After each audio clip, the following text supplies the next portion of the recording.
बच्चा रोता है, माँ के कानों में शब्द जाता है,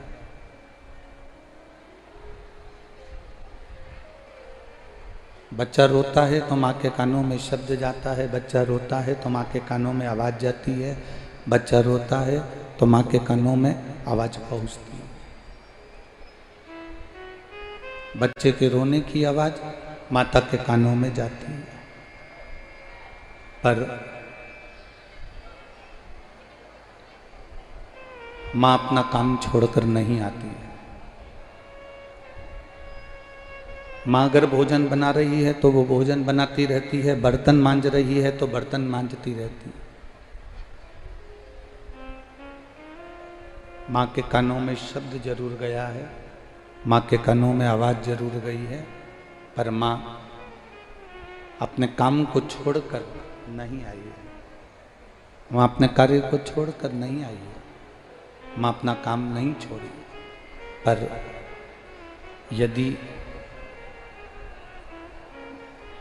बच्चा एकदम चीख कर रो दे,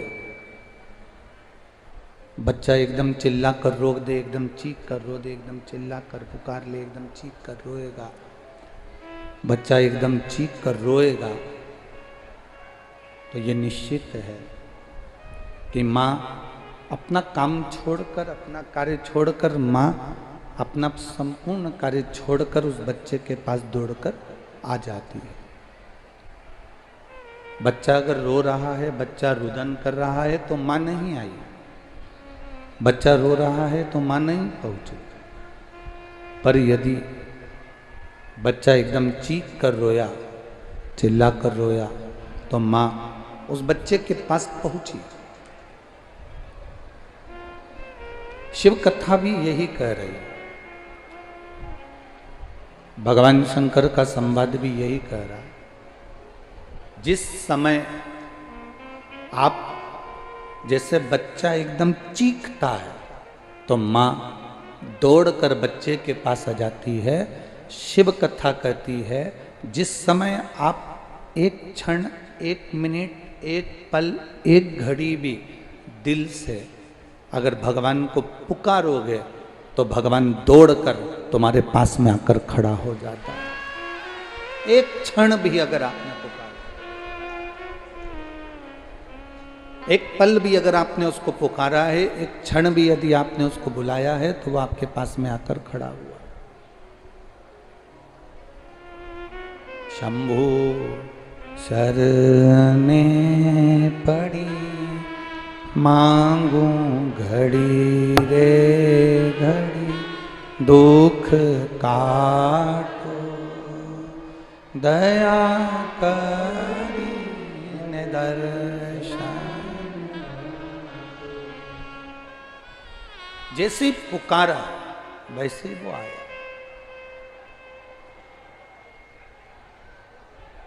आप सब ब्रज के निवासी हो, ब्रज की पवित्र भूमि पर आपका निवास है, आप ब्रज की पवित्र धरा पर रहते हो। हम आपसे एक बात पूछें, आप सब उत्तर जरूर देना।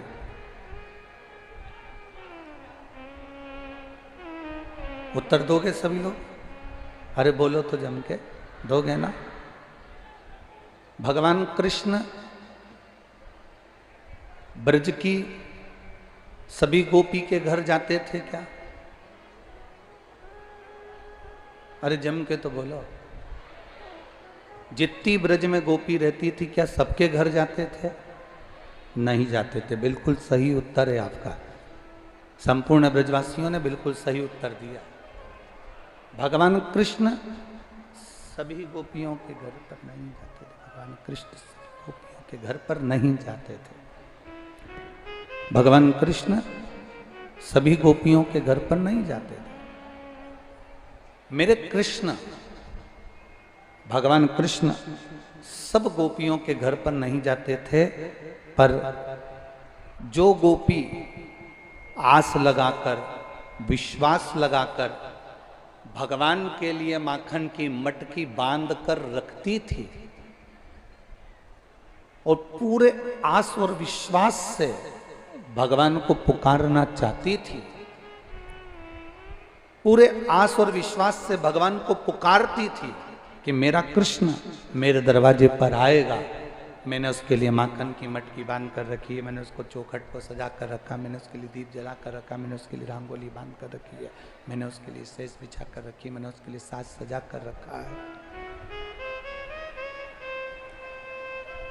जो गोपी आस और विश्वास रखकर भगवान कृष्ण को पुकारती थी, आस और विश्वास लेकर भगवान कृष्ण को पुकारती थी, भगवान कृष्ण सबके यहाँ नहीं जाते, पर जो आस और विश्वास लगाकर भगवान को पुकारता है, मेरा कृष्ण उन गोपियों के दरवाजे पर पहुंच जाता है। जिसने बहुत आस लगाई, जिसने बहुत विश्वास रखा, आस लगाई, भरोसा रखा, दृढ़ता रखी, उसके दरवाजे पर भगवान पहुंचा।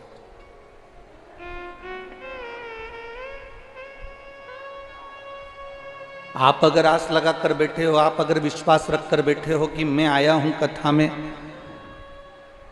मैं भगवान शिव की कथा में पहुंचा हूं, मैं भगवान की करुणा सागर की कथा में पहुंचा हूं, मैं भगवान की इस मंदिर में रोज जल चढ़ाने पहुंच रहा हूं,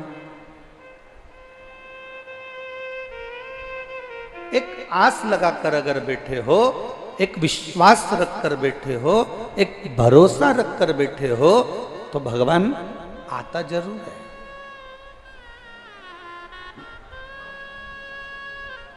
संसार पर किया गया भरोसा एक दिन टूट जाता है। संसार पर किए गए भरोसा एक दिन टूटेगा। संसार पर किया गया भरोसा एक ना एक दिन टूट जाएगा, पर मेरे भगवान पर किया गया भरोसा, मेरे भोलेनाथ पर किया गया भरोसा कभी नहीं टूटता, वो प्रबल से प्रबल होता चले जाता है, भरोसा नहीं टूटता। दुनिया के लोग तुम्हारे भरोसे को तोड़ देंगे, दुनिया के लोग तुम्हारे विश्वास को तोड़ देंगे, दुनिया के लोग तुम्हारे भरोसे को तोड़ सकते हैं, पर जिसने भगवान पर भरोसा करा, जिसने भोलेनाथ पर भरोसा करा, जिसने अपने इष्ट पर भरोसा करा, उसका भरोसा कभी टूटा नहीं, वो भरोसा कभी टूटता नहीं।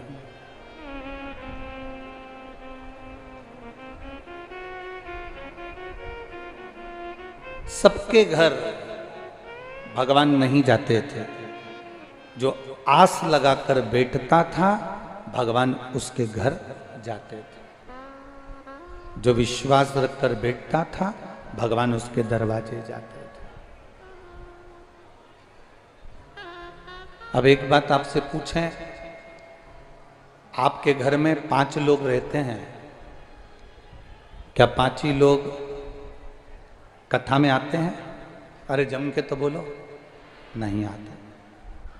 घर में 10 लोग रह रहे हैं तो क्या 10 ही लोग भगवान की कथा में आते हैं? नहीं आते। कथा में कौन आ गया? जिसके हृदय में कहीं भगवान समाया हुआ था, जिसके हृदय में पूर्व से भगवान की अविरल भक्ति समाई हुई थी, बस भगवान उसी के हृदय में विराजमान होकर उसको खींचकर शिव महापुराण की कथा तक लेकर आ जाते हैं। भगवान शंकर उसको खींचकर अपने पास ले आते हैं।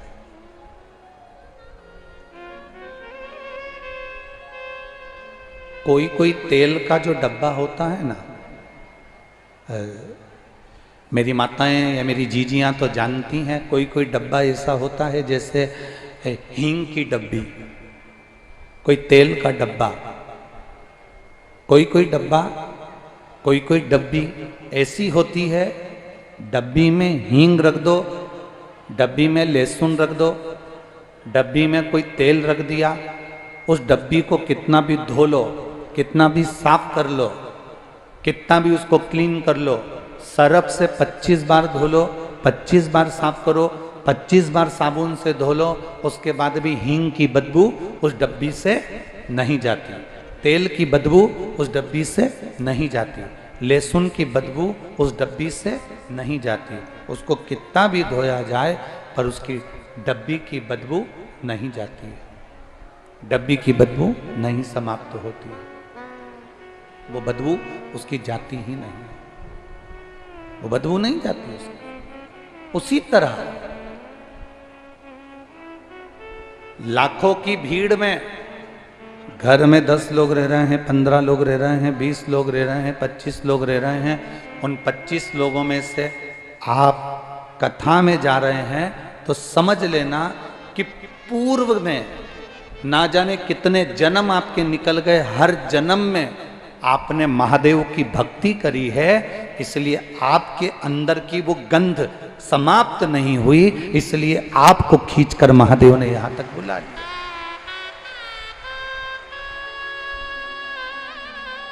वो गंध है आपके अंदर।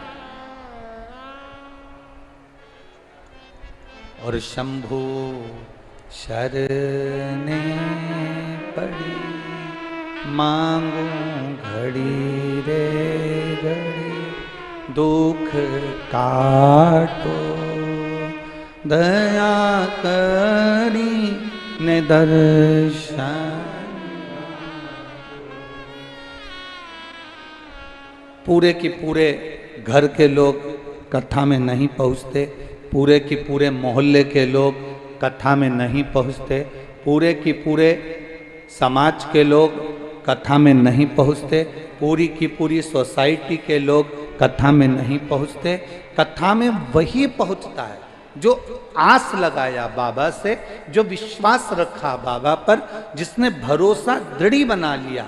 भगवान कृष्ण जैसे सबके घर नहीं जाते, जो आस और विश्वास रखकर बैठा है भगवान उसके दरवाजे पर जाता है। उसी तरह जो आस और विश्वास के साथ भगवान की अविरल भक्ति को पाना चाहता है, भगवान कृष्ण की, भगवान शिव की अविरल भक्ति को जो प्राप्त करना चाहता है, जिसके अंदर आस भी है, विश्वास भी है, भरोसा भी है, दृढ़ता भी है, और पूर्ण भरोसे के साथ जो भगवान को रिझा रहा है, भगवान उसके करीब में आ रहा है, उसके पास जा रहा है। आपकी दृढ़ता, आपका विश्वास, आपका भरोसा जितना पक्का हो। शिव को क्या प्रिय नहीं है? लंका के राजा रावण को सोने की लंका दे दी थी, लंका के राजा रावण को दुनिया का सारा ठाट दे दिया था, लंका के राजा रावण को ऐसी कोई वस्तु नहीं थी जो रावण के पास में नहीं थी, सब कुछ दिया। मेरे शंकर ने लंकाधिपति लंकेश को, रावण को दुनिया का सारा सुख प्रदान कर दिया।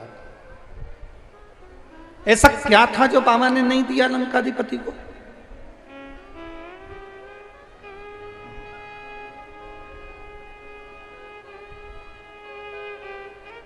और जो रावण मांगता मेरा बाबा वो देते जाता,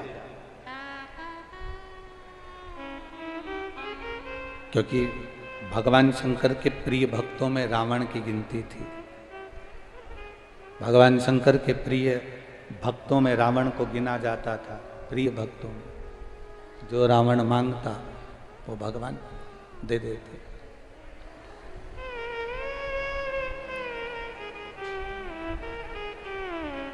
रावण में कमी क्या रह गई?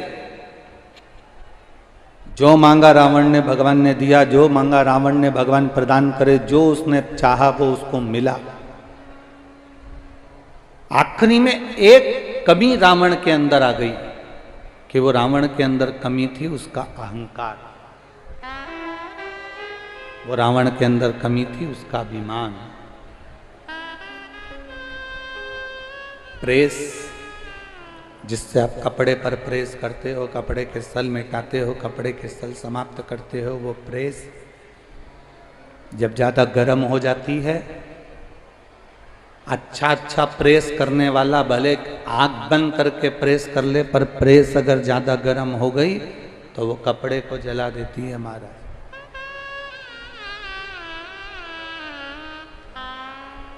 प्रेस जब ज्यादा गर्म हो जाती है कपड़े को जला देती है, अहंकार जब ज्यादा बढ़ जाता है, अभिमान, अहमता, अभिमत्ता, अहम जब बढ़ जाता है तो हमारे कुल को और हमारे घर को, परिवार को समाप्त कर देता है।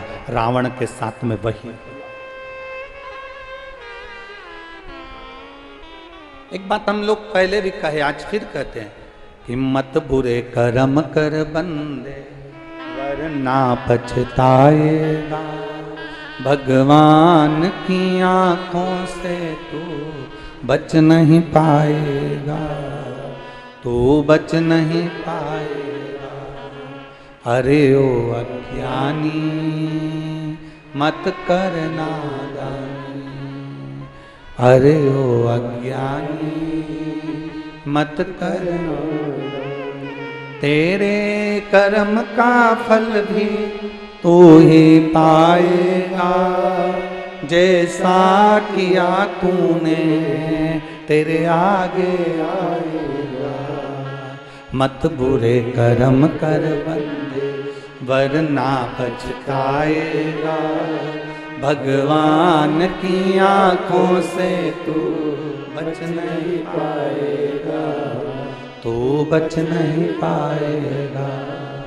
अरे ओ अज्ञानी मत करना। अपने कर्म का भोग। लंकाधिपति रावण भी ब्राह्मण था और परशुराम भगवान भी ब्राह्मण थे।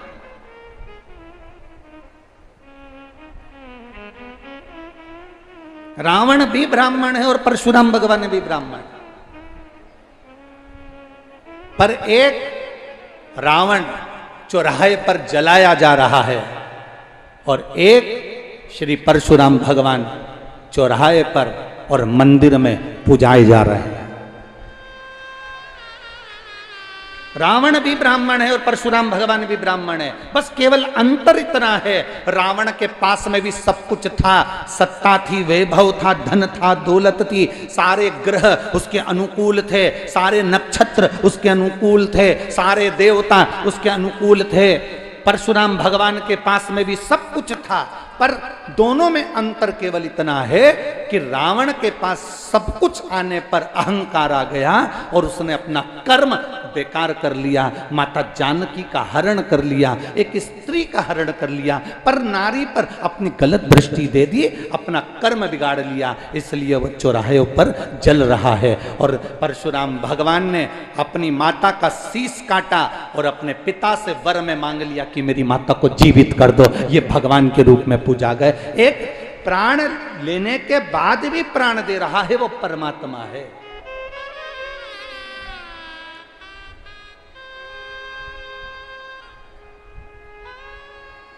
अच्छा कर्म करने का जब मौका मिले, अच्छा कर्म करिए। जब मौका मिले अपनी जिंदगी में, जब आपके जीवन में ऐसा लगे कि एक कर्म हमें अच्छा करना है तो करने का जब मौका मिले तो करिए। ये जो शरीर मिला है बड़ी मुश्किल से मिलता है। 84 लाख योनियां कटी, अंत में ये शरीर है। 83,99,999 योनियां काटने के बाद 84 लाखवें नंबर की योनि है यह मनुष्य की देह। 83,99,999 योनियां काटने के बाद ये मानव का शरीर मिला है।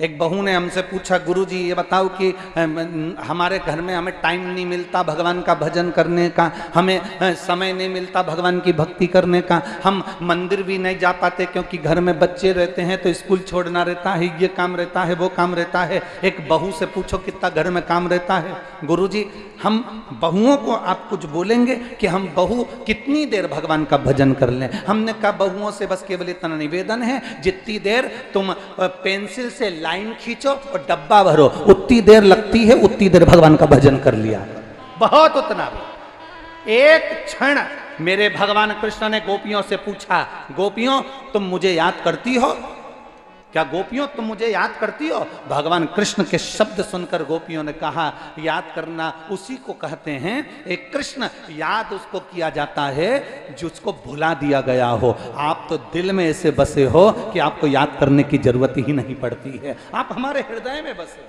आप हमारे दिल में बसे हो, आप हमारी चित्त में, आप हमारी वृत्ति में बसे हुए हो, तो हम आपको भुलाए नहीं तो याद क्या करें?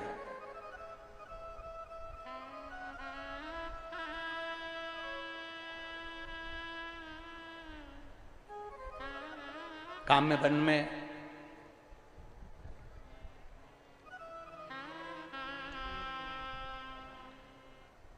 ब्रज 84 कोस के काम वन के अंदर काम्य वन में एक शिव जी का एक मंदिर है, जो भगवान कृष्ण शिव जी को आमंत्रित करे थे और शिवलिंग प्रकट हुआ था, जिसका नाम रामेश्वर महादेव है। आप लोगों में से किसी ने काम्य वन में रामेश्वर महादेव के दर्शन किए हैं? जिनने करे हों हाथ ऊंचा करिए जरा। बहुत बढ़िया, रखिए, साधुवाद, आपको प्रणाम। काम्य वन में एक मंदिर है भगवान शंकर का, जिसको रामेश्वर महादेव कहते हैं। ब्रज 84 कोस में सारी ब्रज की गोपियां आज एकत्रित हुई और गोपियों ने एकत्रित होकर अपने ब्रज के एक एक पत्थर को उठाया और सरोवर में डाला। पत्थर उठा रही हैं, सरोवर में डाल रही हैं। अब श्री दामा को मालूम पड़ा कि ब्रज की गोपियां कुछ एक नया खेल खेलना सीख गई हैं। ब्रज के पत्थर लेकर आती हैं और वो पत्थर को सरोवर में डालती हैं। अब श्री दामा ने मनसुका से कहा, फिर मधुसूदन तक बात गई, मधुसूदन से फिर भगवान कृष्ण के पास बात गई, और भगवान कृष्ण के पास जब बात गई, भगवान कृष्ण के संबोधन जब मालूम पड़ा, भगवान कृष्ण के कानों में जब शब्द पहुंचा, तो भगवान कृष्ण ने पूछा, मधुसूदन क्या हुआ? मधुसूदन कहते हैं, प्रभु जी एक बात कहना चाहते हैं रे कन्हैया। कन्हैया पूछे, क्या? ब्रज की गोपियां ना जाने कौन सा खेल लेकर आई हैं, सारे ब्रज के पत्थर उठा उठा के सरोवर में डाल रही हैं। पूरे 84 कोस में जहां कर तुम्हें जहां मर्जी पड़े वहां पर घूम कर देख लो, ब्रज की गोपियां पत्थर लाती हैं और सरोवर में डाल देती हैं।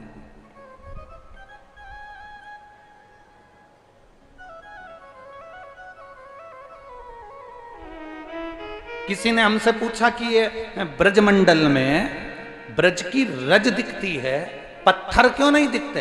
तो हमको तो लगता है कि रामेश्वर महादेव की कथा से हमको मिलता है कि सारे पत्थर तो गोपियां पहले ही सरोवर में पटकी है,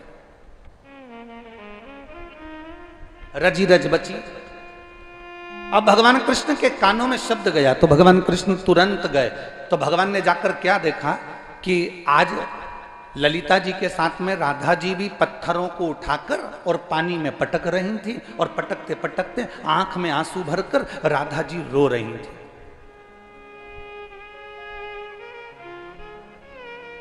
भगवान कृष्ण जैसे ही पहुंचे तो ललिता जी वहां से हटी और भगवान कृष्ण ने राधा जी से पूछा, राधा, ए राधा, राधा।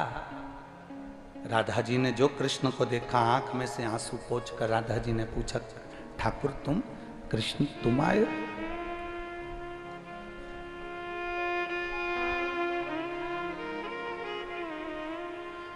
कन्हैया आप? क्या बात है? भगवान कृष्ण ने पूछा, राधा हम ये पूछना चाहते हैं, ये ब्रज में कौन सा खेल हो रहा है? जितनी भी गोपियां हैं वो पत्थर उठा उठा कर ले जाकर सब डाल रही हैं सरोवरों में, ये कौन सा खेल चालू हो गया? गोपियां कहती हैं, अरे कृष्ण तुम्हें नहीं मालूम, भगवान राम के जो बानर थे, उन बानरों ने पत्थर पे राम लिखा था और पानी में छोड़ा था और वो सारे पत्थर तैर गए थे और सेतु बन गया था। और भगवान राम ने शंकर जी की स्थापना करी थी रामेश्वर की। तो गोपियां कह रही हैं कि जरा अपन भी पत्थर तैरा के देखते हैं कि तैरता है कि नहीं तैरता। इसलिए सारे ब्रज के पत्थरों को उठा उठा कर हमने सरोवर में फेंक के देख लिया, पर तैरता हुआ नहीं मिला। इसलिए अब हमने पूरा विचार कर लिया, पूरा विचार कि ब्रज की सारी गोपियां अपने अपने माता पिता को लेकर सेतु बंध का दर्शन करने के लिए रामेश्वर जाएंगी। छकड़े तैयार, बैलगाड़ियां तैयार, भोजन भंडारे तैयार, सब गाड़ियों में रखे गए और गोपियां जाने की तैयारी करने लगी। सारी गोपियां जाने की तैयारी।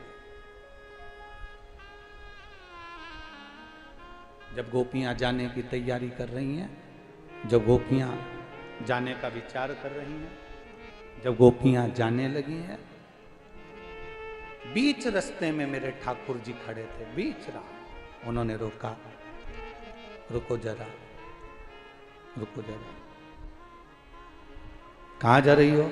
बस सेतु बन जा रहा है, दर्शन करने के लिए रामेश्वरम जा रहा है। रामेश्वरम? हाँ। सेतु बन? हाँ ठीक है।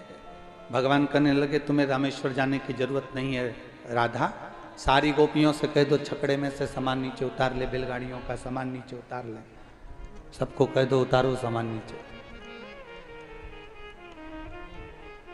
तो हमें सेतु बंद का दर्शन कहाँ होगा? हमें सेतु बंद का दर्शन मिलेगा कहाँ?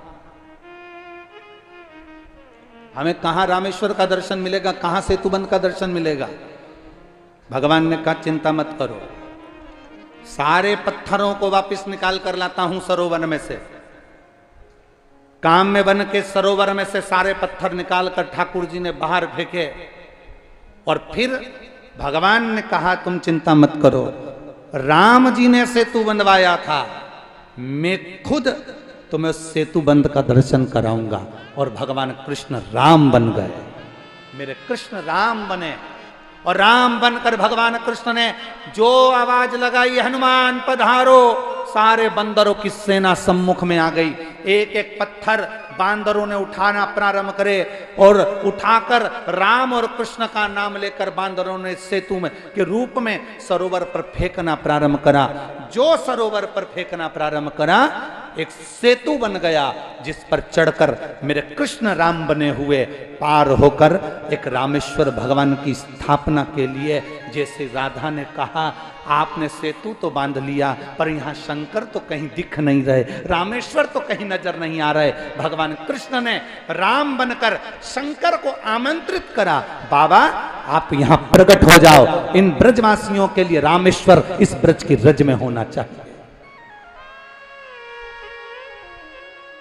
आप प्रकट हो जाओ, इस ब्रज की रज में रामेश्वर प्रकट होना चाहिए। और भगवान शंकर देखते ही देखते राधा और कृष्ण के सम्मुख में शिव प्रकट हो गए, भगवान शंकर प्रकट हो गए। भगवान कृष्ण राम के रूप में थे। शिव जी ने नमन कर कहा प्रभु ये लीला का दर्शन आज तक नहीं हुआ, जो दर्शन आज आपने कराया, प्रभु मेरे लिए आदेश। भगवान कृष्ण कहते हैं बाबा आप यहां विराजमान रहें, जो भूलवश भी काम में बन के अंदर प्रवेश कर जाए और भूलवश भी आपके शिवालय पर अगर एक बूंद जल भी चढ़ जाए तो 12 ज्योतिर्लिंग में जो ज्योतिर्लिंग हैं सबके दर्शन का फल आपके दर्शन से प्राप्त हो जाए। बस ये भाव से भगवान ने उनको विराजमान,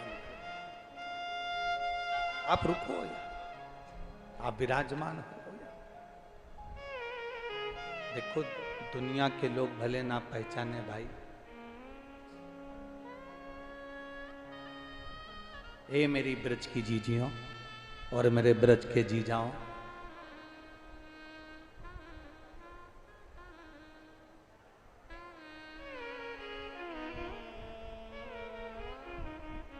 ए ब्रज की जीजियों और ब्रज के जीजाओं, एक बात याद रखना, अपने भीतर उतार कर रखना, अपने अंदर एक बात अपनी जिंदगी में उतार कर रखिएगा। ब्रज की रज को जिस दिन आप जान गए, ब्रज की रज को जिस दिन आप पहचान गए, उस दिन आपको यह मालूम पड़ जाएगा कि कृष्ण और शिव में कोई अंतर नहीं है। शंकर और कृष्ण ये दोनों एक हैं। आप शिव भजें चाहे कृष्ण, आप पहचान।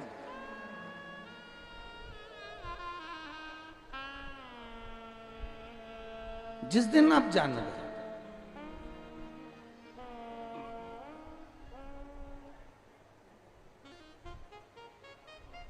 यमुना मैया निरंतर कल कल की ध्वनि कर कर बहती रहती हैं। वो यमुना के सुंदर सुखद आनंद को जिस दिन पहचान गए, उस दिन तुम्हारी जिंदगी की एक सार्थकता सिद्ध हो जाएगी।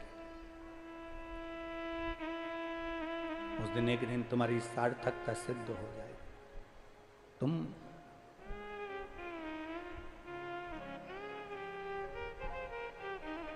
जिस यमुना जी में से मथुराधीश प्रकट हुए हैं, जिस यमुना जी में से द्वारकाधीश प्रकट हुए हैं, जिस यमुना जी की लहरों से स्वयं श्रीमद् वल्लभाचार्य जी अपने वेद और पुराणों का आनंद पाते थे, जिस यमुना जी के सुंदर संवादों में यमुना जी की तरंगों से लहरों से स्वयं मेरे श्री जी बाबा आनंद की राशि को प्राप्त कर लेते थे, वो यमुना कोई साधारण है?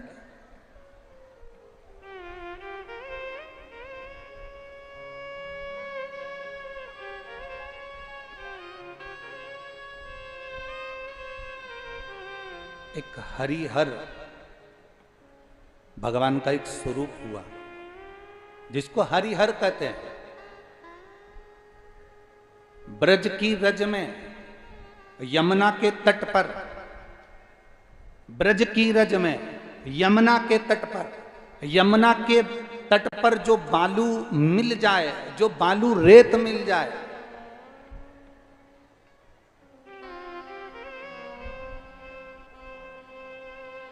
उस बालू की रेत पर भी अगर हम स्नान करते समय थोड़ा सा जल लेकर बालू की 2 ढेरी बनाकर उस पर जल यमुना का समर्पित कर दें, तो हरि और हर का मिलन का सुख इसी यमुना के घाट पर हमें प्राप्त हो जाता है।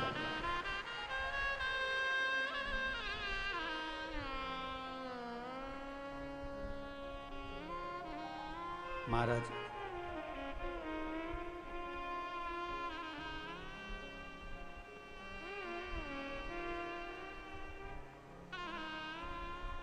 थारो जलमा ब्रह्मा जी नहावे, ब्रह्मा जी नहावे डुबकी लगावे।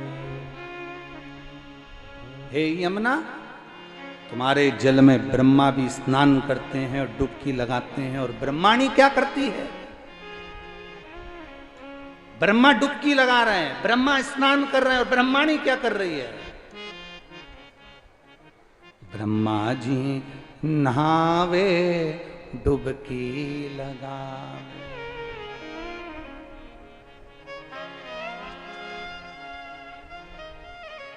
हरि ब्रह्माणी करती सेवा रे, थारो निर्मल निर्मल पार।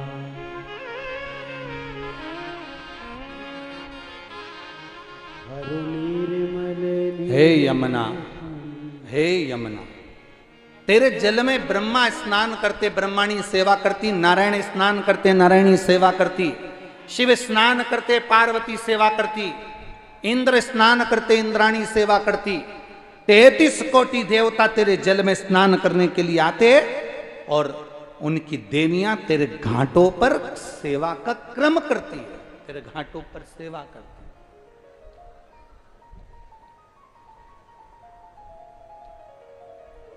तू सहज कहां है?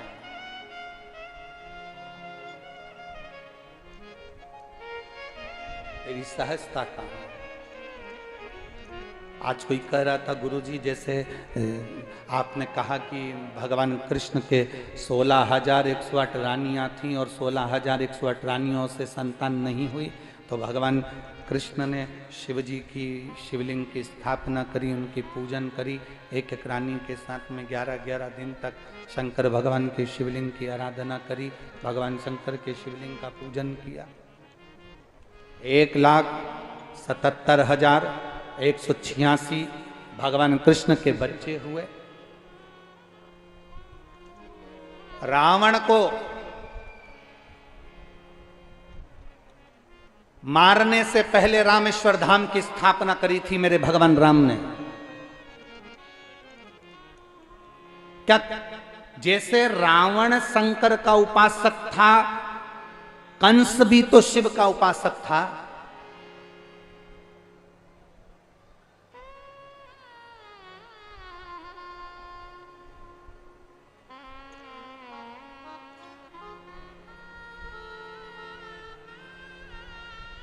कंस भी तो शिव का उपासक था।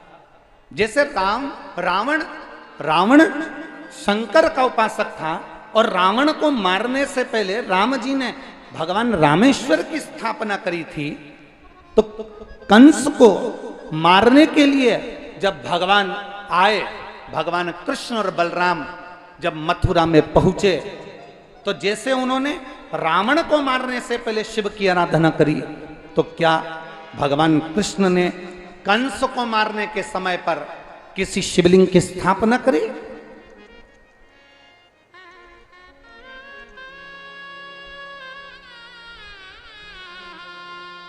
ब्रजमंडल में, ब्रज 84 कोस में वो कौन सा शिवलिंग है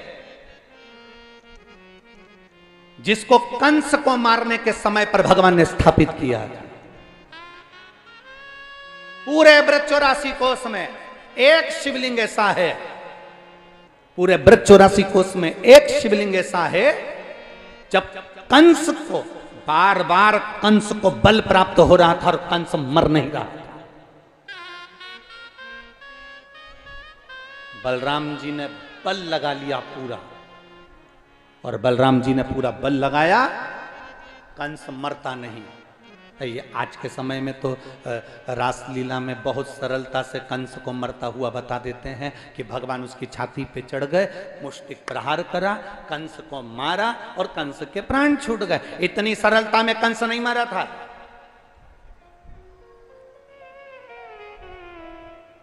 राक्षसों से पीछा इतनी जल्दी नहीं छूट जाता। इतनी सरलता में कंस नहीं मरा था कि तुमने रासलीला में देखा कि बस भगवान कृष्ण आए, छाती पर चढ़ गए, मुष्टिक प्रहार करा, कंस के प्राण छूट गए। इतनी सरलता में कंस नहीं मरा है। रावण को मरने में जितना बल लगा था, रावण के लिए भगवान राम ने 7-7 कर बाण छोड़े थे, फिर बाण छोड़े, आखिरी में नहीं मरे। तब हनुमान जी को लगा बात क्या है, तब हनुमान जी ने तुरंत उसी समय पर बुलाया, उसी समय पर विभीषण को बुलाया। विभीषण बता क्या बात है, ये मरता क्यों नहीं है? विभीषण ने कहा कैसे नहीं मरेगा, इसकी नाभि में अमृत है, बाणों उठाओ, बाण और छोड़ दो। भगवान राम ने जैसे ही सुना रावण की नाभि में अमृत है, भगवान ने बाण उठाकर छोड़ दिया। बाण लगा नाभि के अंदर, पर रावण के प्राण नहीं छूटे।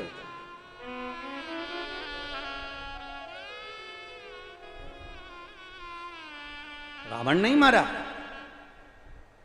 कई लोग कहते हैं कि भगवान राम जी ने बाण छोड़ा, नाभि में लगा और मर गया रावण। राक्षस इतनी सरलता से नहीं मरते, असुर इतनी सरलता से नहीं मरते, दैत्य इतनी सरलता से नहीं मरते।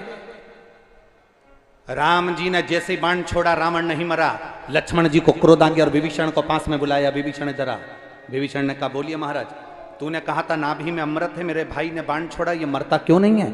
लक्ष्मण जैसे ही बोले, विभीषण ने कहा प्रभु मुझे तो जितना मालूम था मैंने आपको बता दिया, क्योंकि मेरे सामने लंकाधिपति रावण ने वर मांगा था ब्रह्मा जी से कि वर दीजिए कि मेरी नाभि में अमृत रहे, तो नाभि में अमृत दिया।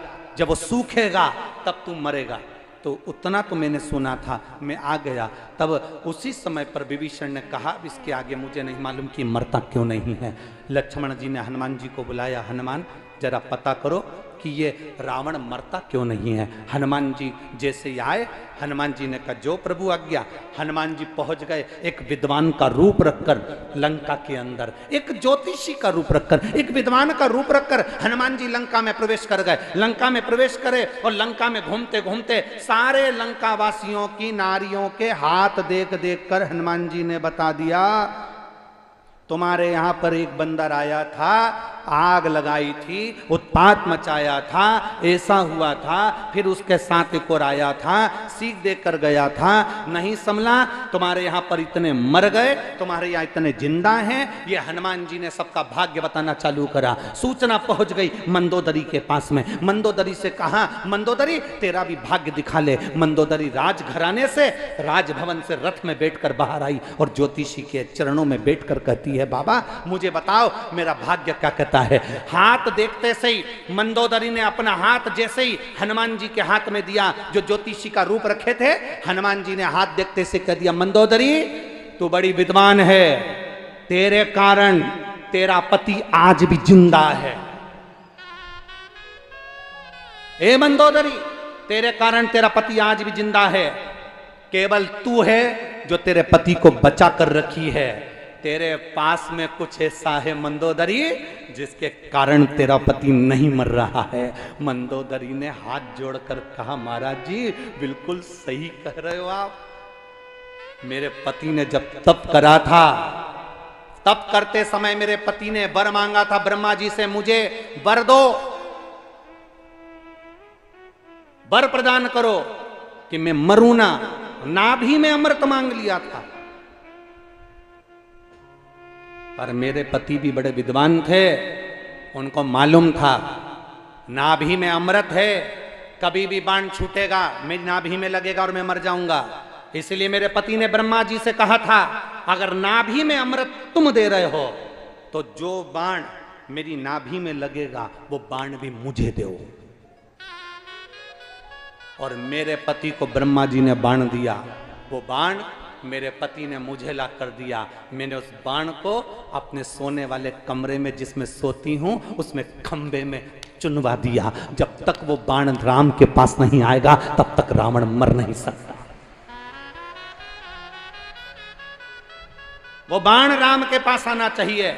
वो बाण राम जी चलाएंगे, रावण को लगेगा नाभि में तब मरेगा। हनुमान जी ने अपना स्वरूप दिखाया, गदा का प्रहार किया, खंबा तोड़ा, बाण लेकर राम जी के पास पहुंच गए और वो बाण राम जी के हाथ में दिया और राम जी ने जो छोड़ा तब जाकर रावण की नाभि का अमृत सूखा, तब जाकर रावण मरा। जरा विचार करिए, रावण को मरने में इतनी लीला रही तो कंस क्या झटके में मर जाएगा?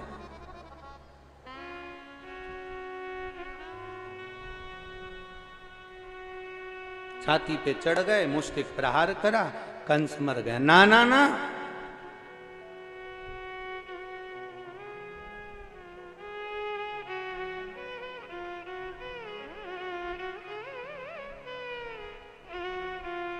हम कहना नहीं चाहते परंतु कभी कभी मुख से बोलने में आ जाता है। तीन ऐसे हैं कि ये बहुत जल्दी टलते नहीं है। तीन ऐसे हैं जो बहुत जल्दी टलते नहीं हैं, जाते नहीं हैं, बहुत जल्दी। कौन कौन? एक बीमारी, एक भिखारी और तीसरा नहीं बोलूंगा, तुम लोगों को बुरा लग जाएगा।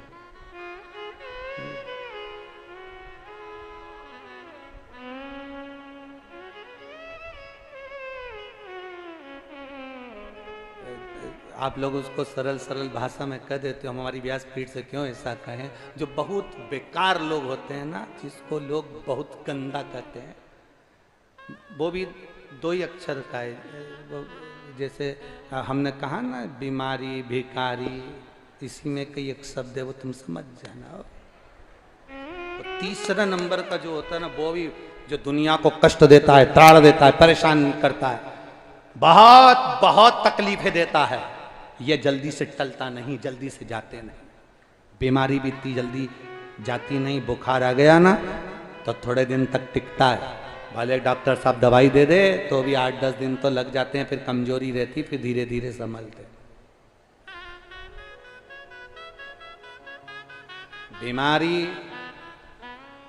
भिखारी भी ऐसा होता है, उसको मना कर दो, हे भाई चल चलो तो नहीं जाएगा, देव साहब देव साहब देव साहब, पीछा ही पकड़ लेते। कोई चाट खा रहा है वहां पर भी खड़े हो जाएंगे, देव साहब। अब वो बेचारा कैसे खाए जब सामने कोई मांग रहा, कैसे?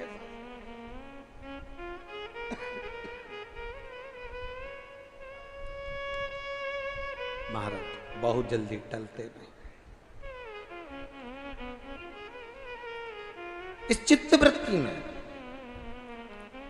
तुम्हें लगता होगा कि कंस बहुत जल्दी मर गया एकदम, कितना अच्छा रासलीला में एक बहुत सुंदर पाठ अदा किया जाता है और कंस को छाती पे चढ़कर मुष्टिक प्रहार कर कर मार दिया जाता है और कंस इतनी जल्दी मर गया। ना ना, कंस इतनी जल्दी नहीं मरा।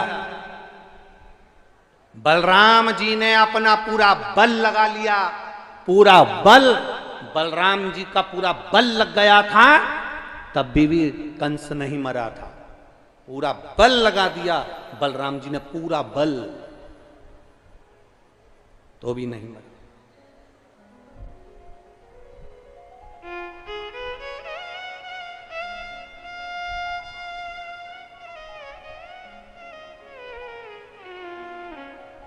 अब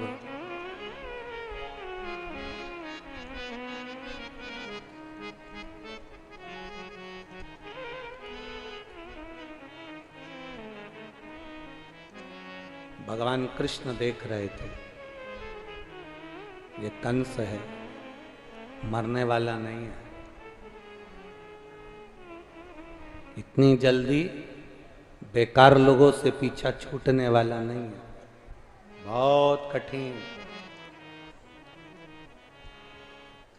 बहुत कठिन। शादी के और मृत्यु के इन दोनों के दिनों को देखिएगा।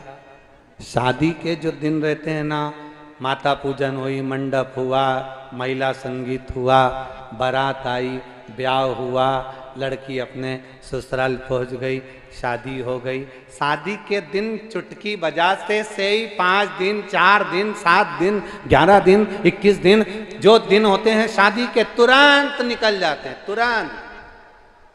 और मृत्यु के दिन, किसी के यहां मृत्यु हो गई, मृत्यु के दिन बड़ी मुश्किल से निकलते, बड़ी मुश्किल। ऐसा लगता है बहुत सारे दिन, बहुत सारे दिन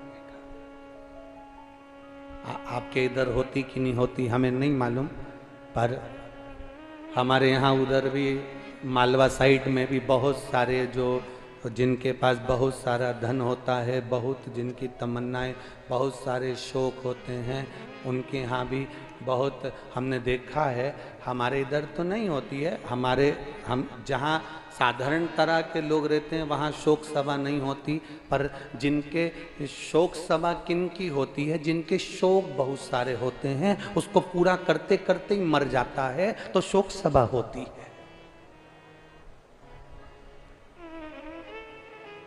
पूरी जिंदगी लग गई शौक पूरे करने में, बेटे को मोबाइल दिलाना है, बेटी को गाड़ी दिलाना है, उसको ये करना है, बहू को ये करना है, छोरे को ये करना है, एक फैक्ट्री डालना है, दुकान डालना है, ऑफिस डालना है, जमीन करना है, मकान बनाना है। जो शौक पूरे करते करते करते करते इधर से कर्जा लिया, इधर से कर्जा लिया, उधर से पैसा उठाया, उधर से उठाया, मेहनत करता रहा, 24 घंटे काम करता रहा, अपने शौक पूरे करने में, परिवार के शौक पूरे करने में, नाते रिश्तेदारों के शौक पूरे करने में, गाड़ी बंगले के शौक पूरे करने में, जो शौक पूरा करते करते करते करते अंत में प्राण छोड़ देता है, उसी के यहाँ शोक सभा होती है। कभी किसी गरीबड़े के घर में शोक सभा नहीं होती, क्योंकि उसको शोक ही नहीं रहता, तो सभा क्या खाक करेगा। इतने जिंदगी के शोक मत पालो कि जिसमें दुख हो। कंस ने अपनी जिंदगी का एक आनंद पाया। कंस ने क्या करा?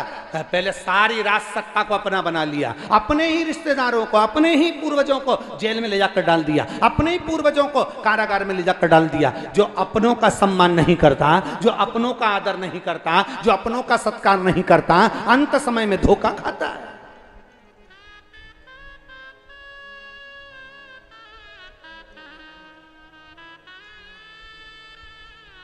अपने घर के बच्चों को एक सीख जरूर देना।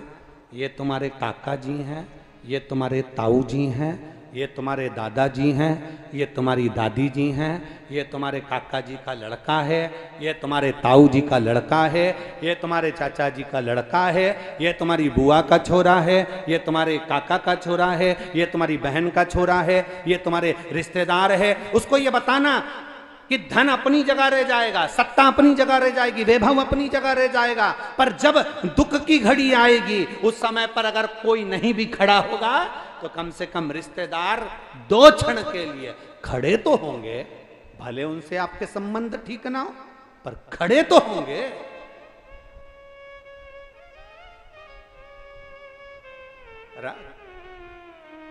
कंस ने सबसे बड़ी गलती करी, अपने ही पूर्वजों को ले जाकर उसने कारागार में डाल दिया, बंदी बना दिया, और सुना नहीं, किसी की नहीं सुनी, किसी की। इतनी सरलता में कंस नहीं मरा, बड़ा बड़ा प्रयास करा गया। बलराम जी ने पूरा बल लगा लिया। आखिरी में बलराम जी ने आकर भगवान कृष्ण से कहा, कन्हैया मैंने पूरा बल लगा लिया पर ये कंस मरने को तैयार नहीं है। भगवान कृष्ण मुस्कुरा के बोले, जब कुब्जा मुझे चंदन लगा रही थी ना, तो जब कुब्जा किसको चंदन लगाने जाती थी? अरे बोलो बोलो, जम के बोलो जरा। कुब्जा किसके यहाँ जाती थी चंदन लगाने? अरे बोलो, जम के बोलो। कंस के यहाँ जाती थी।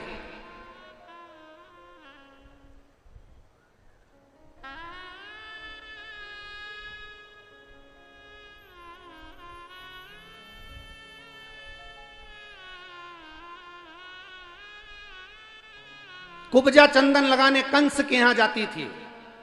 आज कंस के महल में जा रही थी। भगवान कृष्ण ने रोक लिया कुब्जा को। कहां जा रही हो?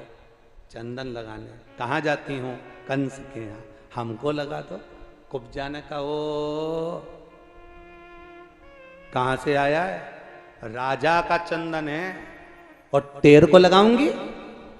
भगवान कहते हैं, हम भी तो देखें कि राजा के सिर पर जो चंदन लगाया जाता है और संत के सिर पर जो चंदन लगाया जाता है, उस चंदन में अंतर क्या है?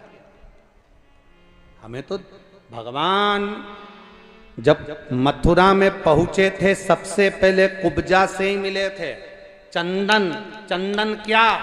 माताएं पूरे हंडी का चावल नहीं देखती, ऊपर का एक चावल निकाल कर माताएं दबा के देख लेती है पका कि नहीं पका। भगवान कृष्ण और बलराम में ये अंतर है।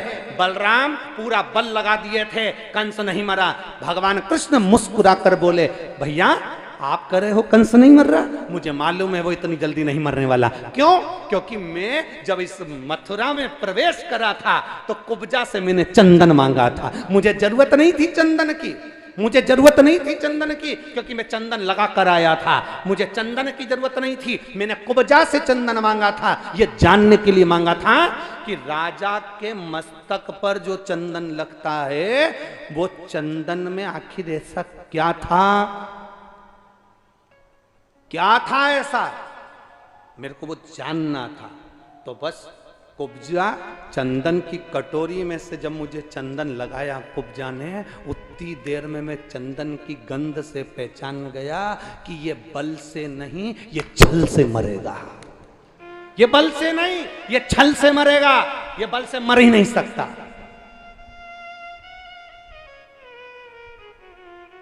ये बल से नहीं मरने वाला, ये मरेगा तो छल से मरेगा।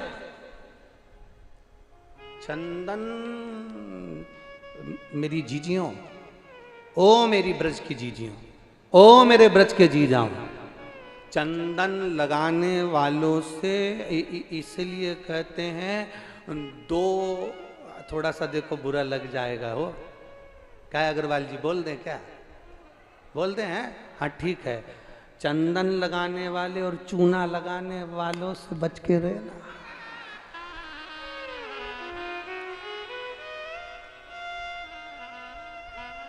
बहुत सावधानी रखना, बहुत। हम हमेशा कहते हैं महाराज, चंदन लगाने वाला जब चंदन लगाता है, थोड़ा सा देखो, शिव महापुराण की कथा में आप लोग आते हो, दिल लेकर आते हो, बड़े मन लेकर आते हो। चंदन लगाने वाला जब चंदन लगाए तब आपकी सावधानी होना चाहिए। आपकी जो गले में मंगलसूत्र, चेन वगैरह जो भी होती है उस समय थोड़ा बुरा लग सकता है, पर सावधान इंडिया, सावधान थोड़ा जरूरी है। भारत की भूमि पर रह रहे हो, सावधानी जरूरी है। रोडों पर लिखा रहता है निगाह हटी। अरे वारे ब्रजवासियों, गजब। फिर से बोलो एक बार, निगाह हटी दुर्घटना घटी। इसलिए जरूरी है। बहुत मिलेंगे तुम्हें चूना लगाने वाले, काका जी बहुत जोरदार, ताऊ जी बहुत जोरदार, तुमने कितना अच्छा विवाह करा, तुमने क्या जोरदार होटल बनाई, तुमने क्या जोरदार काम करा, इतना इतना इतना। इसीलिए तो कहते हैं 3 लोग जल्दी नहीं हंसते हैं, 3 लोग जल्दी नहीं हंसते। एक, पहले नंबर पर भगवान जल्दी नहीं मुस्कुराता। दूसरे नंबर पर सरकारी बड़ा अधिकारी, कौन? सरकारी बड़ा अधिकारी, बड़े पद पर कुर्सी पर बैठने वाला जल्दी नहीं हंसता, क्योंकि उसको मालूम है हंसूंगा तो फाइल पे सिग्नेचर करना पड़ेगा, हंसता ही नहीं। तीसरे नंबर पर नगर का बहुत धनपति, करोड़पति, वैभवपति बहुत जल्दी नहीं हंसता, उसको मालूम है हंसूंगा तो दान देना पड़ेगा, हंसता ही नहीं। मुंह में दबाया तम पान, मुस्कुराता ही नहीं हो। क्या सेठ जी, थोड़ा हमारे यहाँ तो ब्रज की रज में नंदगांव चले जाओ तो सबसे पहले यही काम करते हैं, घुटन घुटन चलो, और फिर क्या कहते हैं, ताली बजाओ, फिर क्या कहते हैं, अरे बोलो बोलो जरा, नंदगांव में फिर क्या कहते हैं, हंसो, बोलो बोलो, सही है, हंसो जम के। और नंदगांव में, गोकुल में हंसाते हैं, हंसो, क्योंकि उनको मालूम है घर में सोफा सेट है, डिनर सेट है, सोने का सेट है, हीरे का सेट है, कुकिंग सेट है, बस आदमी अपसेट है, उनको मालूम। इसलिए वो कहते हैं हंस लो, मुस्कुराओ, आनंद पाओ, थोड़ा थोड़ा मुस्कुराते चलो, थोड़ा थोड़ा। शिव कथा कहती है, भगवान शंकर का संवाद कर रहा, शिव महापुराण की कथा कर रहे।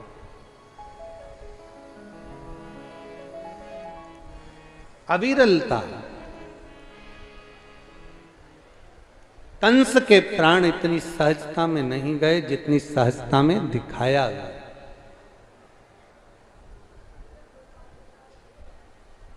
बहुत मीठा बोलने वालों से बचकर रहने की जरूरत है, बहुत।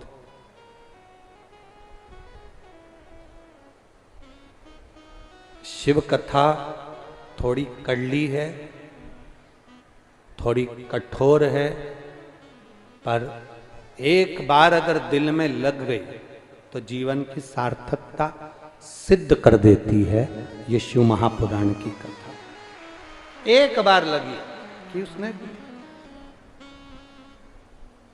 जब एक बार आप जान गए कि शंकर की भक्ति का फल क्या है। रावण को मारने से पहले राम जी ने शिव जी की स्थापना करी थी, कंस को पछाड़ने पर भगवान कृष्ण ने भी शिव जी की स्थापना करी थी।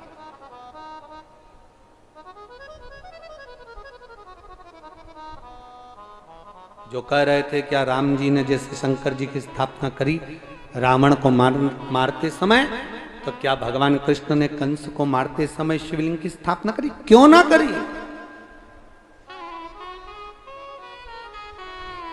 क्यों ना करी? सरलता से नहीं मरा। चंदन जैसे ही मस्तक पर मेरे कृष्ण के आया, कृष्ण चंदन की गंध से पहचान गए कि ये बल से नहीं छल से मरेगा, और सारा बल लगा लिया बलराम जी ने, पर वो नहीं मरा। कभी कभी बहुत भारी रोग हो जाए, बहुत शरीर में बड़ा से बड़ा रोग भी हो जाए, तो शंकर के मंदिर में झाड़ू लगाना, पोछा लगाना, मंदिर साफ करना, शिव जी का श्रृंगार करना, बेलपत्र उठाकर खाना, जल का आचमन अशोक सुंदरी कुंद कैश्वर महादेव के नाम से करना प्रारंभ करो, रोग से भी निदान होगा। एक पत्र आया है, देखिए। आज पत्र तो बहुत हैं।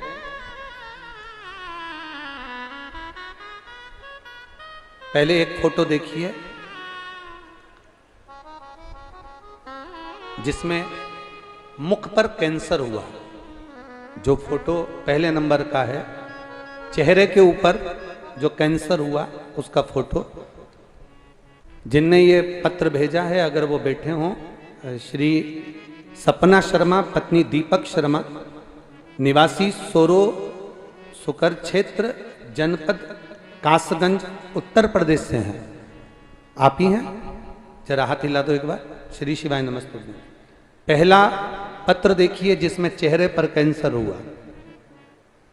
फिर पत्र अब पढ़ रहे हैं, उसका स्मरण करें। गुरुदेव क्या वर्णन करें, बाबा इतनी करुणा करता है जिसका हम गुणगान नहीं कर सकते। मेरे पति सन 2022 में होठ पर एक छाला हो गया। छाला इतना बड़ा हो गया कि परेशान हो गए। तभी हमने विचार किया एक बार डॉक्टर की सलाह लें। डॉक्टर को दिखाया तो डॉक्टर ने कहा किसी स्पेशलिस्ट को जाकर दिखाओ। हम जयपुर पहुंच गए। जयपुर के हॉस्पिटल में डॉक्टर को दिखाया तो डॉक्टर ने जांच के लिए बोल दिया और कैंसर का होना बताया, और मुझे डॉक्टर ने 7 दिन के अंदर ऑपरेशन करने का बोला। गुरुदेव उस समय काफी दुखी हो गए, एकदम ये कैसे रोग आ गया, हम कैसे इस रोग से निदान पाएंगे। बड़े दुखी हुए। मेरी ननंद को हमने फोन लगाया कि दिल्ली चलें, नोएडा चलें, वहां दिखाएं। ननंद ने कहा चिंता मत करो, आस्था चैनल पर शिव महापुराण की कथा आती है, आप टीवी के सामने बैठकर आसन बिछाकर बाबा से प्रार्थना करो। हमने आसन बिछाकर कथा सुनी गुरुदेव, पर अंतर नहीं आया। तब कथा में आपने कहा था कि झाड़ू लगाओ, पोछा लगाओ, शिव की आराधना करो। मैंने अपने पति को मंदिर भेजना प्रारंभ करा। झाड़ू लगवाती, पोछा लगवाती, शिव जी का श्रृंगार करवाती, बेलपत्र उनको खाने को देती, जल चढ़ा हुआ उनको देती। बाबा से कहती बाबा मेरे पति को ठीक कर दो, इनको औषधि दे दीजिए। रोज बाबा का औषधि मांगती। तब गुरुदेव उनको आराम नहीं लगा।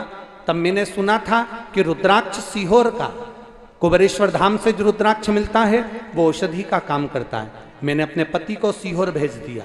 सीहोर गए, वहां से रुद्राक्ष लेकर आए। रुद्राक्ष लेकर आए, उसको हम तांबे के लोटे में गला देते, वो पानी शिव जी को चढ़ा देते, वो पानी मेरे पति पीते। परंतु गुरुदेव बहुत दिन तक जब आराम नहीं लगा तो बड़े दुखी हुए। इतने में हमारी ननंद से हमने कहा कि अपन तो ऑपरेशन करा लेते हैं। ननंद ने कहा रुको, सीहोर वाले महाराज की कथा नोएडा में हो रही है, तुम दोनों कथा सुनने आओ। हम कथा सुनने के लिए गए, नोएडा में कथा सुनी, वहाँ की रज को अपने शरीर पर लगाया, बाबा से रोज रोज विनती करी बाबा कुछ तो कृपा करो। गुरुदेव वहाँ पर कष्ट तेज होने लगा। जब कष्ट तेज हुआ हम उनको लेकर वापिस जयपुर गए। जयपुर में जाकर फिर वापिस जांचें प्रारंभ हो गई, और जब जांचें प्रारंभ हुई, शिव कृपा कैसी होती है बाबा, रुद्राक्ष जो सीहोर का है उसके पानी की करुणा क्या होती है बाबा। हम जैसे जयपुर में पहुंचे, हॉस्पिटल में डबल से जब जांच होना प्रारंभ हुई, जब सारी रिपोर्ट नॉर्मल आ गई और कैंसर समाप्त हो गया। ये शिव तत्व है। हाथ हिला दो एक बार, हर हर महादेव। अब स्वस्थ हो, वो गठान पूरी चली गई, चेहरा साफ, शिव कृपा। श्री शिवाय नमस्तुभ्यम। शंभु कृपा करता है, वो ओघड़ी है, शिव। एक पत्र और है बड़ा।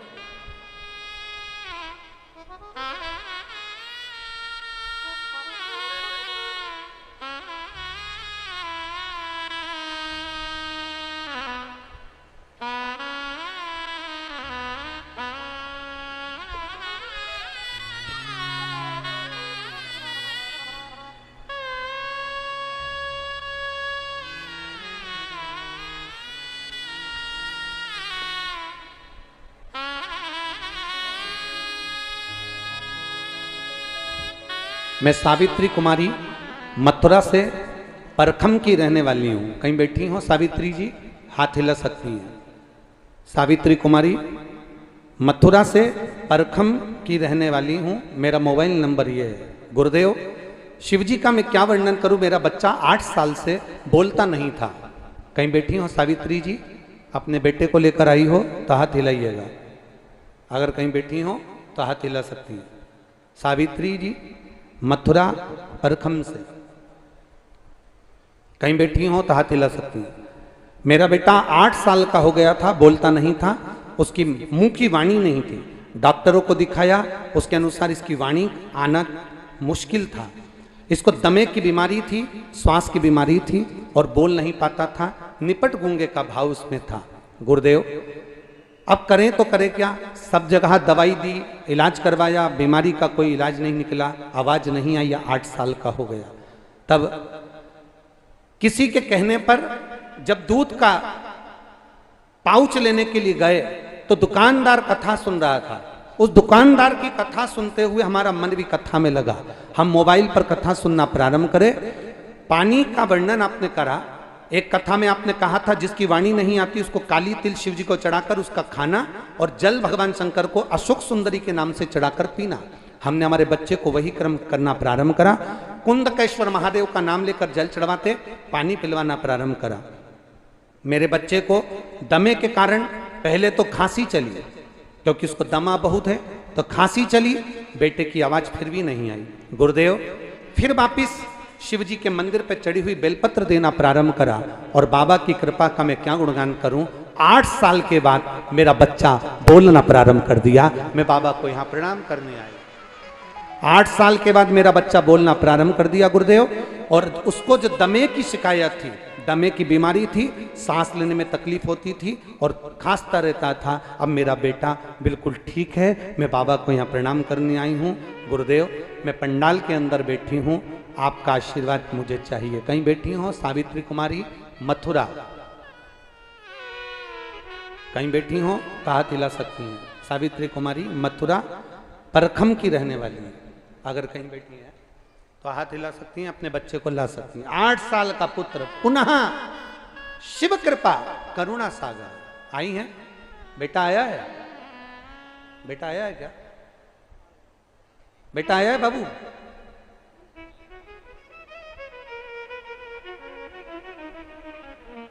हाँ, लिया उसको, लिया लिया लिया लिया।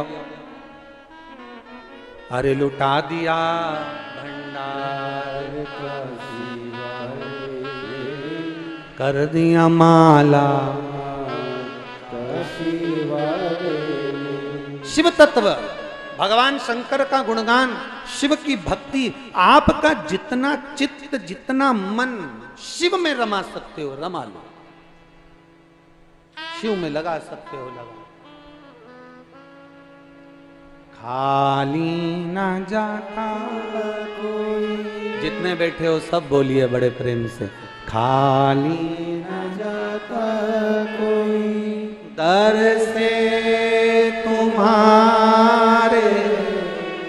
खाली ना जाता कोई दर से तुम्हारे। मैं भी खड़ी हूँ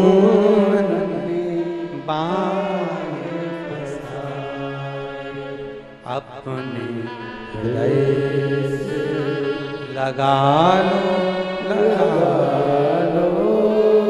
गिरा जा रहा हो उठा लो। भोले अपने दर अब तू न टालो, गिरी जा रही हो उठा लो। शिव कथा कहते, शिव करुणा सागर की कथा कहते।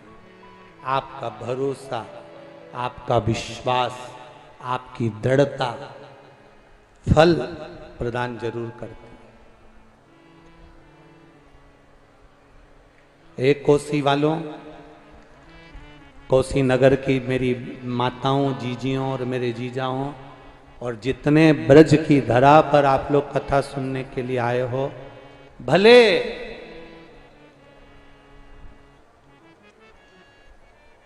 आप लोगों को घर जाने की जल्दी रहती होगी, सोचते होगे कि समय हमारा बचेगा, जल्दी निकल जाएंगे, गाड़ी जल्दी निकाल लेंगे, जल्दी चले जाएंगे। पर एक निवेदन करना चाहूँगा आपको, 7 दिन की कथा मिली है, पूरी कथा को इसमें झोली में भर भर कर रख लो। आरती हो तब तक बैठकर इस कथा का लाभ लो, और आरती होने के बाद उस भूमि की रज को अपने शरीर पर लगा कर जाओ। वो क्या देगा वही जान सकता है, उसके ऊपर निर्भर। वो शिव है, ओ घड़ी अकाल मृत्यु वो मरे जो काम करे चंडाल का, और काल उसका क्या बिगाड़े जो भक्त हो महा काल का। जैसे उस माँ ने लिखा कि हम नोएडा गए कथा सुनने के लिए, पंडाल में बैठे पर कष्ट बढ़ गया। हम कहते हैं वो कष्ट नहीं बढ़ रहा था, जो शरीर में रोग था ना, कथा सुनते सुनते बाबा उसको खींच रहा था, खींच रहा। शरीर में जो रोग है उसको बाबा उसको खींच रहा है। माता पिता हैं उनके?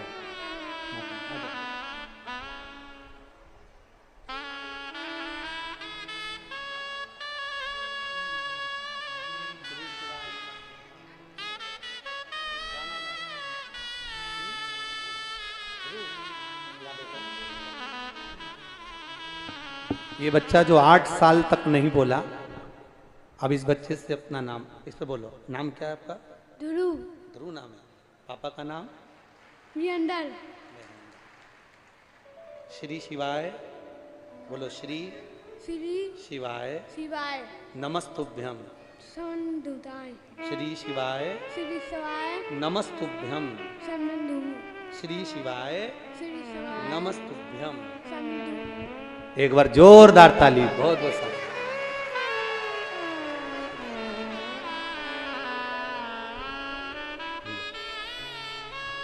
इसको खा लेना, ठीक है?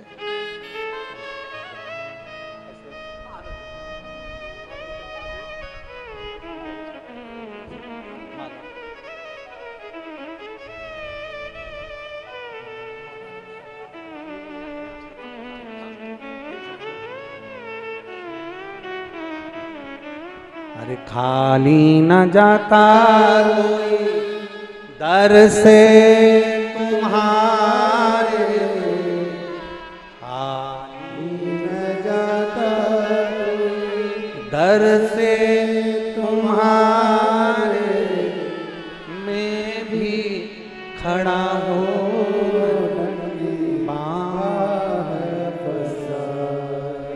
अपने हृदय लगा लो, गिरा जा रहा हो उठा लो। आप उसको दिल से पुकारो, दिल से। जो 8 साल बाद भी डॉक्टर कह दें कि इसकी वाणी नहीं आएगी, और 8 साल बाद भी जो आवाज दे सकता है वो डमरू वाला ही हो सकता है। 8 साल बाद भी जो वाणी दे दे। आपको हो सकता है कि जल्दी हो कि हम जल्दी जाएं, पहुंच जाएं, घर पहुंच जाएं, जल्दी जाएं। पर हमारा निवेदन तो केवल इतना है कि 7 दिन ये कथा के यजमान ने जो कथा रखी है, श्री सुभाष चंद्र जी अग्रवाल, श्री सौरभ जी अग्रवाल, इतनी मेहनत कर कथा का जो लाभ मिल रहा है कार्तिक महीने में, इसको बटोर लो, ले लो जितना ले सके, जितना ले सके, छोड़ना नहीं।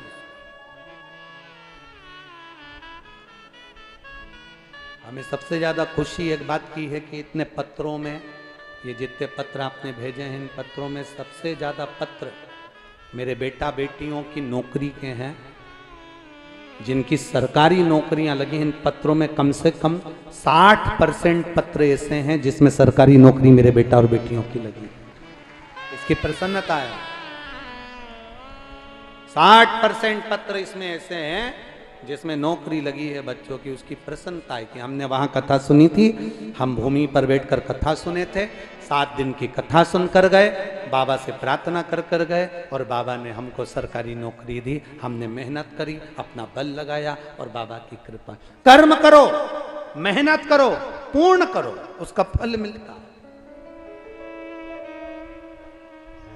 मिलेगा। शिव कथा कर भगवान चंदन से पहचान गए थे मेरे ठाकुर। क्यों? मेरे ठाकुर को कुब्जा के चंदन की क्या जरूरत पड़ गई थी? उनको क्या जरूरत चंदन की? मेरे ठाकुर को चंदन की जरूरत नहीं है। मेरे कृष्ण नहीं कहते तुमसे कि तुम मुझे चंदन लगाओ, मेरे ठाकुर नहीं कहते कि तुम मुझे चंदन लगाओ। मेरे ठाकुर तो कहते हैं कि अपने हृदय से, अपने मन से मुझे लगा कर रखना, चंदन लगाने की जरूरत नहीं पड़ेगी। अगर एक बार तुमने मुझे दिल से लगा लिया तो फिर चंदन की जरूरत नहीं पड़ेगी। मेरे ठाकुर ने कुब्जा को आवाज लगाया, ए बूढ़ी माँ, ए रुक इधर आ। कुब्जा कहती कौन? मैं कृष्ण। कुब्जा ठाकुर जी को देख रही थी, ठाकुर कुब्जा को देख रहे थे। कुब्जा से कहा चंदन लगा, कि राजा कंस का चंदन है, राजमहल में जाता है, मैं तुम्हें नहीं लगा सकती। भगवान ने कहा कुब्जा हम तुम्हें सीधी कर देंगे, तुम चंदन तो लगाओ। कुब्जा, कुब्जा क्या? बुद्धि भगवान के करीब में जाए तो सीधी होना चाहिए। चंदन से मेरे द्वारिकानाथ, मेरे कृष्ण पहचान गए कि ये चंदन जो राजा कंस के मस्तक पर लगता है, इस चंदन से पहचान हो गई कि ये चंदन साधारण नहीं है। बलराम भैया कह रहे हैं कि मैंने पूरा बल लगा लिया और कंस नहीं मरा, तो भगवान जानते थे कि ये बल से नहीं, छल से मरेगा, ये बल से मर ही नहीं सकता।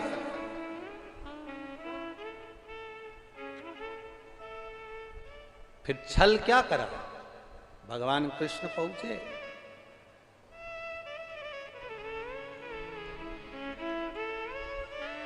आज मेरा द्वारकानाथ कंस के सामने नहीं पहुंचा, आज मेरे द्वारकानाथ कंस के सम्मुख में नहीं पहुंचे।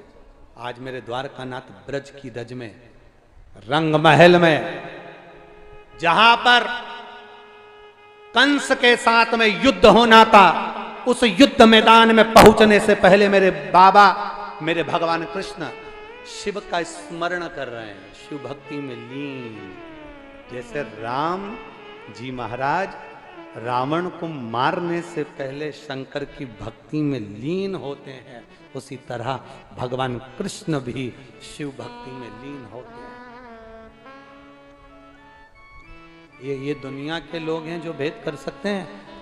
कई लोग कहते हैं हम शंकर का नाम नहीं लेते, कोई कहता है हम शंकर के मंदिर का प्रसाद नहीं खाते, कोई कहता है हम शिव के दरवाजे नहीं जाते, कोई कहता है हम शंकर को नहीं भजते। हम उनसे कहते हैं, जो कहते हैं हम शंकर का प्रसाद नहीं लेते, शंकर के मंदिर नहीं जाते, शंकर के दरवाजे नहीं जाते, उनसे निवेदन है मरने के बाद शमशान जाओगे। दक्ष प्रजापति ने अपने जमाई शिवजी को श्राप दिया था कि तू शमशान में निवास करेगा। तो शमशान क्या है? शंकर भगवान का घर। जिंदे जी नहीं जाओगे तो मर कर जाओगे, पर जाओगे उसी के।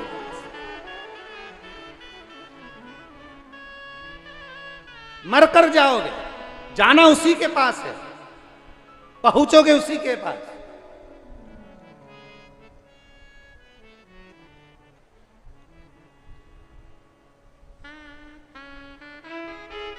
जो ज्यादा भाव खाता है वो बाद में बड़ा और पाव खाता है।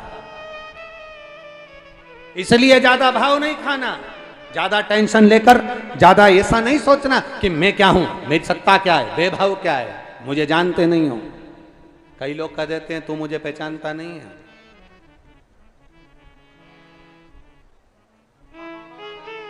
मेरा समय आन दे, मैं बता दूंगा तुझे मैं हूं क्या। और बीमार पड़ गया, छाती में दर्द हो गया,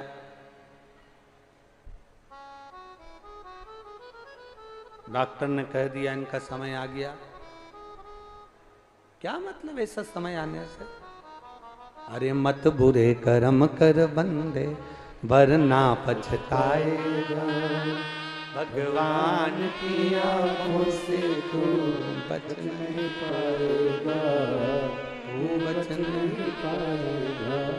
अरे भाई, अगर तबीयत खराब होगी, शरीर में रोग होगा, बुखार आएगा, अगर तबीयत खराब होगी तो कोई भी तुम्हारा हाथ पकड़कर तुम्हें घर तक, किनारे तक, कुर्सी तक छोड़ देगा। बोलो सही है कि गलत है? अरे बोलो, जम के बोलो जरा, सही है ना? तबीयत खराब होगी तो कोई भी तुम्हारा हाथ पकड़ लेगा, तबीयत खराब होगी तो कोई भी तुम्हारा हाथ पकड़ सकता है। पर जब समय खराब होता है तो कोई हाथ नहीं पकड़ता, केवल एक महादेव हाथ पकड़ता है। केवल एक शंभु, केवल एक शिव त्रिकालदर्शी के सिवा कोई हाथ नहीं पकड़ता।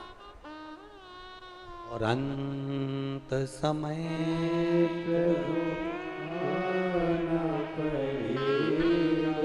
वचन दिया तो बीमारी में कोई भी हाथ पकड़ लेगा, तबीयत खराब होगी कोई भी हाथ पकड़कर डॉक्टर के पास ले जाएगा, हॉस्पिटल ले जाएगा, घर छोड़ देगा, गाड़ी में बिठा देगा।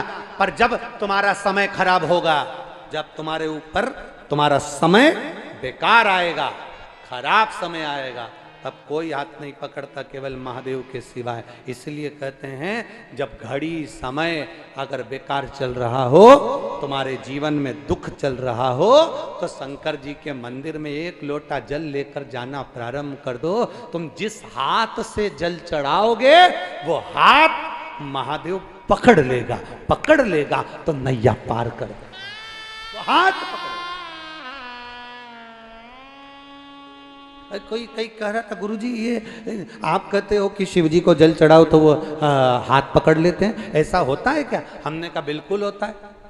पानी में ऐसा होता है क्या कि पानी चढ़ाओ तो हाथ पकड़ लेता है? हमने कहा तुम्हारे लाइट के बोर्ड में करंट रहता है, खटके लगे रहते हैं, हाथ गीला कर कर खटका चालू कर कर देखना, कितना भी अच्छा बोर्ड हो करंट मार ही देता है। शंकर भगवान का जो शिवलिंग है, उस शिवलिंग पर जब हम जल समर्पित करते हैं तो वो जो भगवान का विल पावर है, भगवान के अंदर की जो ऊर्जा है, शिवलिंग में जो तत्व छुपा होता है, वो तत्व हमको खींचता है तो हमारे अंदर के पाप, दुख, तकलीफ सब चले जाते हैं, सब।